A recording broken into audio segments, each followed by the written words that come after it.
Será que esta ordem poderia ser do Senhor? Pouco tempo antes, no horário conveniente, fora marcada uma reunião de oração, mas ninguém veio. E agora, no horário muito inconveniente, quem teria interesse em vir? Esta ordem vulgar não era espetacular. Pelo contrário, era simples demais. Naamã esperava que o profeta pelo menos lançasse a sua mão sobre o lugar da sua aflição e antecipava alguma espécie de aparência dramática. Não uma mera ordem, vai, lava-te 7 vezes no Jordão. Descobri depois que não é a ordem, mas quem dá a ordem que faz toda a diferença. Deus estava começando a nos ensinar a importância da obediência simples e implícita.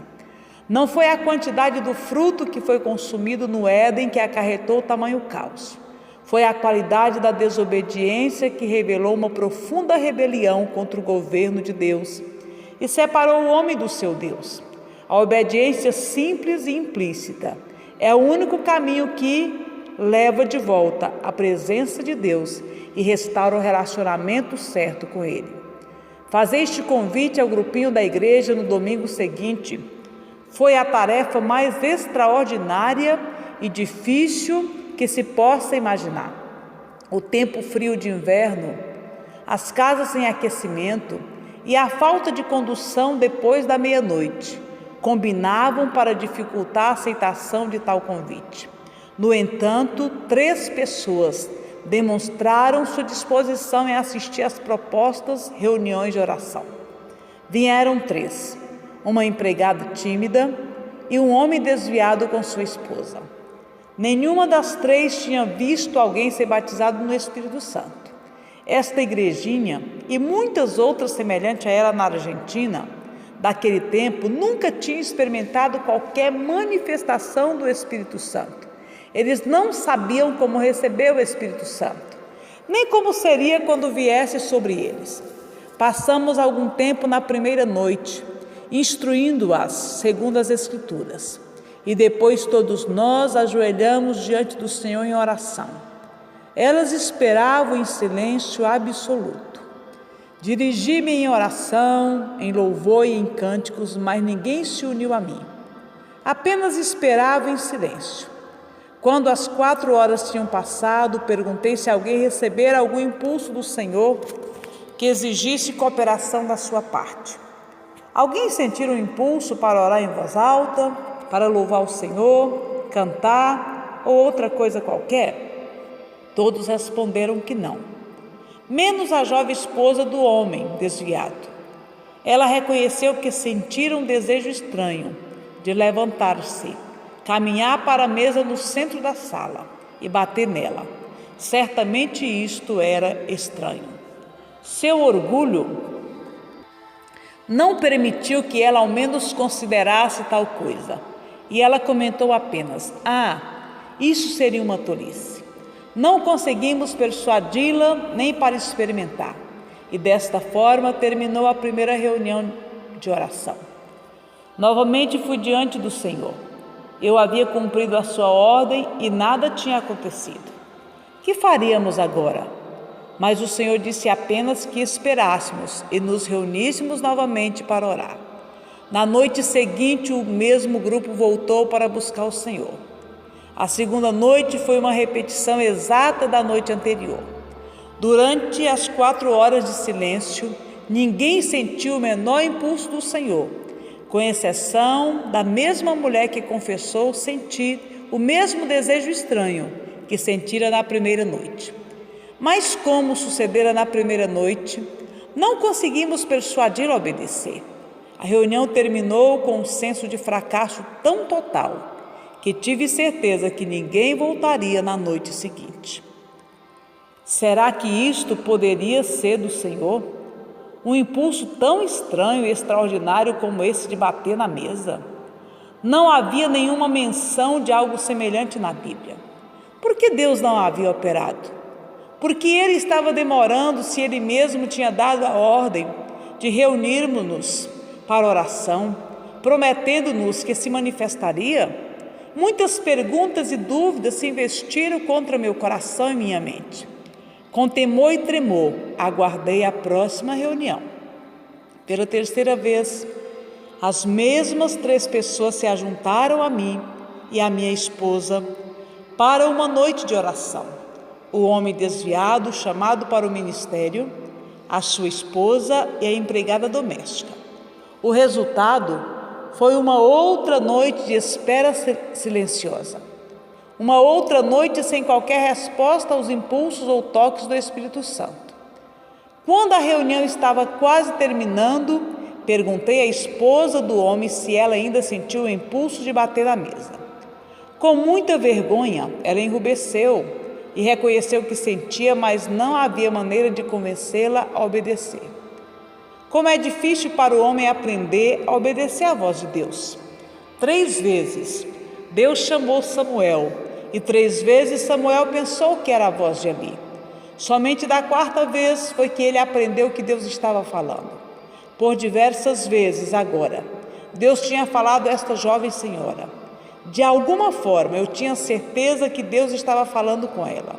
Não era Ele que dera a ordem para nos reunirmos, e não cumpriria Ele a sua promessa de se manifestar a nós, mas a mulher não quis obedecer. Quinta-feira à noite, tudo continuou como nas noites anteriores, até às 11 horas, quando pedi que todos se levantassem dos seus joelhos e se assentassem. Minha senhora, falei para ela, você ainda sente um desejo de bater na mesa? Com vergonha e relutância, ela admitiu que continuava sentindo o mesmo impulso estranho, mas que não tinha coragem de fazê-lo. Pedi então que todos ficassem de pé. Cantando um corinho, marchamos todos ao redor da mesa. À medida que cada um arranjava coragem para bater na mesa, a jovem senhora também sentiu coragem e estendeu a sua mão. Quando ela bateu na mesa, no mesmo instante, um vento impetuoso invadiu a sala da extremidade sudeste. Dentro de segundos, a empregada tímida e retraída estava em pé adorando o Senhor em grande êxtase, as suas mãos levantadas. Seu rosto estava transformado, irradiando o gozo e a glória do Senhor, enquanto falava numa língua desconhecida. O homem desviado e rebelde, que tinha resistido seguidamente o chamado de Deus para a sua vida, caiu debaixo da mesa e lá começou a adorar o Senhor em outra língua, conforme o Espírito concedia que falasse. Sua jovem esposa, ao ver o que estava acontecendo, perdeu a sua timidez e clamou em alta voz, eu também, Senhor, receosa de que o Espírito a deixasse de lado. E sobre ela também o rio do Espírito fluiu, batizando-a na sua presença. E ela irrompeu numa língua estranha. Embora não soubéssemos naquela hora, o Espírito Santo estava sendo derramado, não só sobre nós, mas sobre toda a Argentina de uma maneira nova. Um derramamento que posteriormente alcançaria os recantos mais longínquos deste grande país. Um ato de simples obediência abriu a porta. O mover de Deus pelo qual tantos haviam orado, enfim chegara. A fé triunfou. Todas as orações, lágrimas, anseios e horas incontáveis de pelejas travadas com o inimigo haviam prevalecido enfim.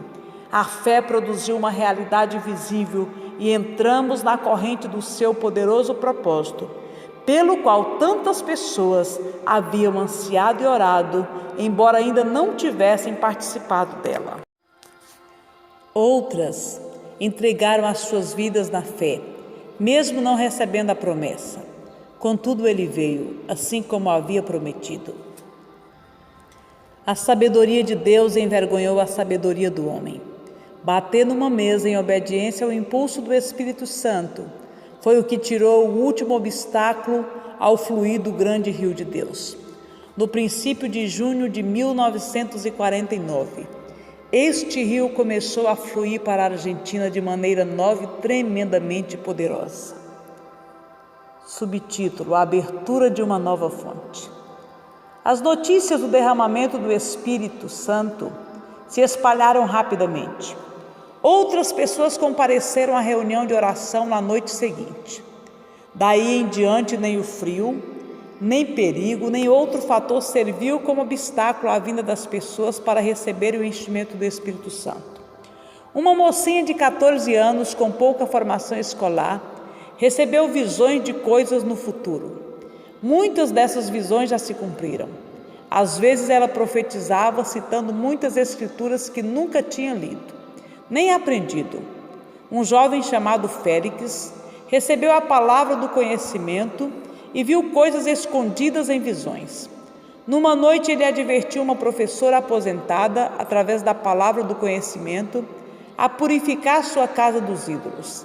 Então Deus deu uma visão a Félix, que mostrava uma determinada mala dela, que tinha um grande número de relíquias religiosas no fundo.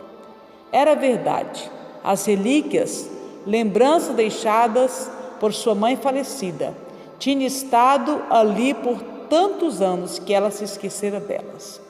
Deus, manifestando o seu ódio a toda idolatria, queria que fossem destruídas. Deus nos ensinou sobre dons e operações de seu Espírito que nunca sabíamos antes.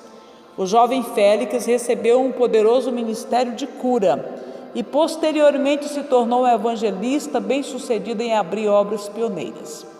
À medida que as notícias do avivamento se espalhavam, um número cada vez maior de pessoas novas aparecia.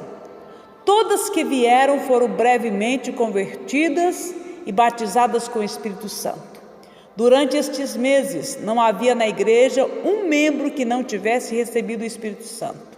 Logo que eram convertidos, recebiam o Espírito Santo muitas vezes antes de serem batizados nas águas. Irmão Thomas, que tinha labutado comigo na desastrosa campanha de tenda em Lavalle, fez uma viagem especial para nos visitar agora. Vários pastores de Buenos Aires, depois de ouvir os relatos da operação do Espírito em Mendonça, enviaram o irmão Thomas para fazer uma observação de primeira mão.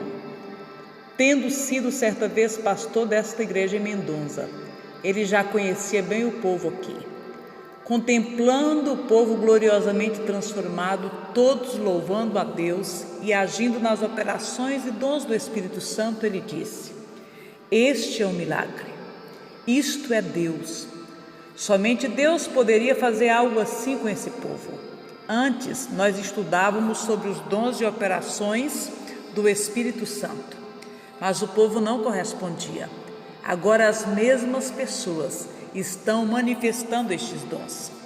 Dentro de algumas semanas, a igrejinha dobrou e redobrou os seus números. O povo formava pequenas equipes e saía para testemunhar do Senhor. Nas ruas e nas casas, foram no poder do Espírito Santo, voltando com testemunhos gloriosos daquilo que Deus estava fazendo em resposta à fé simples e ao testemunho de Cristo. As pessoas eram salvas e curadas enquanto se impunha as mãos sobre elas em fé. Escutei atenciosamente e o Senhor parecia me dizer outra vez: veja, filho, posso realizar muito mais através destes pequeninos argentinos, cheios do meu Espírito Santo, que eu poderia através de você, saindo sozinho com folhetos de porta em porta. Meu coração se derreteu ao ver a maravilhosa sabedoria e o plano de Deus. Eu sabia que o seu caminho era o melhor. Tendo limpado a igreja pelo Espírito purificador e posto tudo em ordem, o Senhor começou a nos levar mais ainda ao ministério de cura. Fizemos uma campanha numa tenda e desta vez não foi um fracasso. Deus operou as suas maravilhas. Numa noite houve tal operação do Espírito do Senhor que todos que estavam presentes, salvos e não salvos, se puseram de joelhos diante do Senhor, clamando a Ele ao mesmo tempo em que uma poderosa palavra profética saía no nome de Jesus. Todos se ajoelharam diante dele naquela noite e o confessaram Senhor de tudo. Quando o seu Espírito passou sobre nós, em tremendo poder, ninguém podia resistir à sua presença. De um dia para outro, o Senhor tinha transformado a igreja de Mendonça. Ao invés de contar com alguns escassos membros desinteressados, a igreja agora estava cheia. Ao invés do silêncio frio nas reuniões de adoração, tínhamos alegria e regozijo. No lugar de gemidos havia cânticos, no lugar da morte, vida, no lugar da derrota, vitória. Deus viera até nós em Mendonça. O deserto se transformara numa região frutífera. Mas assim como o alvo do rio, é sempre fluir adiante, procurando novos canais. Este rio não podia ser limitado a Mendonça. Logo apareceram convites para visitar outras igrejas e cidades, deixando Félix, o pastor argentino encarregado da obra em Mendonça. Fomos para o sul.